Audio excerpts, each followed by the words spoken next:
Peace be unto you. Welcome to Internal Grace TV. There's a trending video going online where a lady talked about walking from the religion called Christianity. She gave some valued perceptions according to her, but to me, that is not my valued perception about God. I'm going to let you guys watch the video. Endeavor to drop your comment of what you think about what she says and what your beliefs are. And make sure you watch the video to the end to hear my own perception about who God really is. Thank you. Can I share with you just a few reasons why I walked away from the religion of Christianity? So I was born into Christianity. I had no choice. You were expected to carry on being a Christian. Went to church every Sunday, did everything a Christian ought to do. I gave my life to Christ as a child. We were taught that we had to give our lives to Jesus. Altar calls were made in our children churches after we had been given a sermon about heaven and hell, about what will happen to you if you do not receive Jesus. I remember watching in church back in those days. We were told to give up our televisions in the church I grew up in because the television could cause the devil to come in the home. So you couldn't watch TV, but we could go to church and go and watch movies, right? Film night. And trust me, the film nights was nothing, no Disney movies. We would go and watch movies like The Burning Hell. Parents would be separated from kids, and we would be shown these movies about what your life would look like if you do not give your life to Jesus.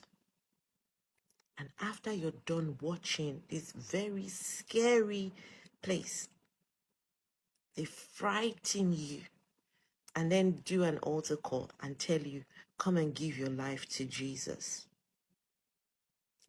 We were children. We didn't know better.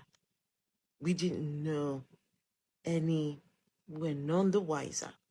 We just go forward, give our lives to Christ in tears.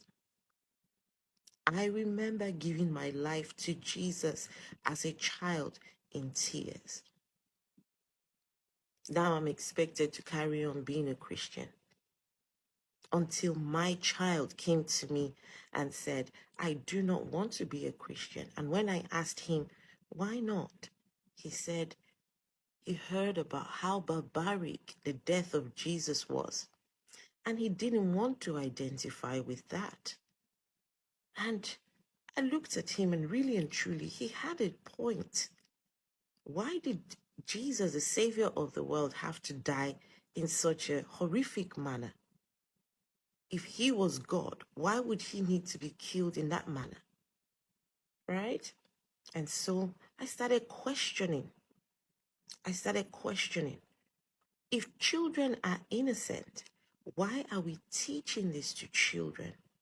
Why are we telling children that they need to give their lives to Jesus? What does Jesus need the lives of people for? So I started questioning. And today I realized there was not good enough reasons to be a Christian. So I walked away. And I couldn't then pass on the religion to my own kids. Well, it turns out that the Jesus they said was going to save us, him and his daddy were the same ones that planted the tree in the garden. I mean, think about it. An all-knowing God, all-powerful, plants a tree and says, don't touch, to two people who didn't know whether they were going or coming, and left them to their own devices. He comes back, they've eaten from this tree. You would think that a good God would forgive them. No, he decides to punish them. Not only punishes these two, he then goes further to create hell, where anyone who comes after these two would then be punished after you're dead. Would it not have been better to save those two or forgive them? Would it not have been better? Just forgive them and then solve all the problems. But now I, in 2023, get to partake in a fruit I didn't eat. Now I'm being punished. My children are being punished. You're being punished for a fruit that you didn't eat. And guess what? If you think that you escape here on earth, the chances are you're going to go and be punished even further after you die. I think at this point, we need to realize that out of the so many gods out there, what makes you think that Jesus' daddy is the real God? How did you work it out? How did you decipher that Jesus' daddy was is the one and only true God?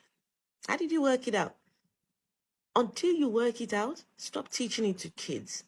Stop telling kids that they're going to hell.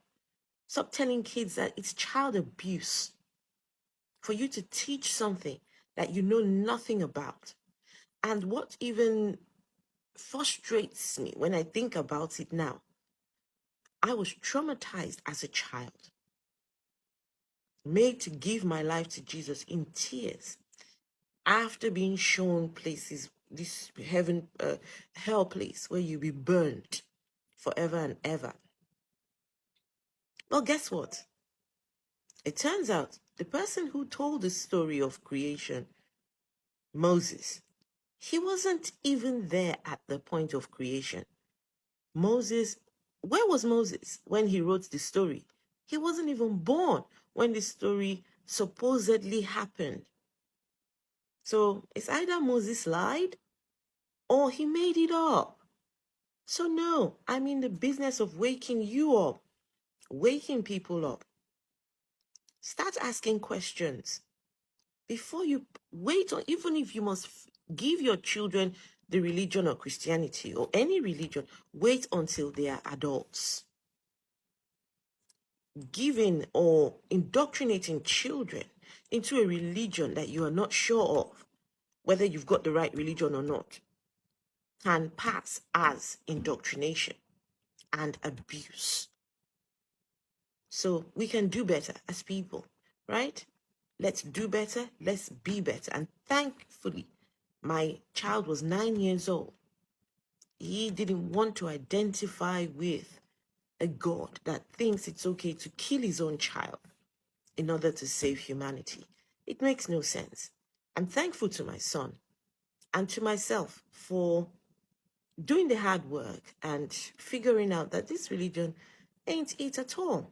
It's not all that it's made out to be. No, thank you. Doubt is a real thing when it comes to Christianity. Many people have unusual amounts of doubt and skepticism. Much of this is due to misinformation and media hype. Nothing less, the truth of history and science cannot be denied by modern skepticism and urban legend. I know most of you would bash into her and say this and that, but we as Christians, we need to draw people closer to God even when they are fallen from the faith of understanding who really God is. We don't need to give up on her. We can understand she doesn't have a good education on Christianity and Christ. God still loves her. We can't allow her to perish because of her ignorance. Faith in God is beyond reason. We know she doesn't understand this without prayers. And we need to pray for the discerning spirit to be able to understand, so that God will work in her life. I believe God exists, and I've seen Him happen a whole lot around my life. My life has been an exemplary life of one who served God, because I see Him in my life, in my day-to-day activity. I believe He exists. inasmuch as many have withdrawn from the faith and felt at many given instance that He is not around them. There is God, and He truly exists. Thank you for watching this video to the end. God bless you. Don't forget to subscribe and turn on the notification bell so you can get notified whenever we upload a new video.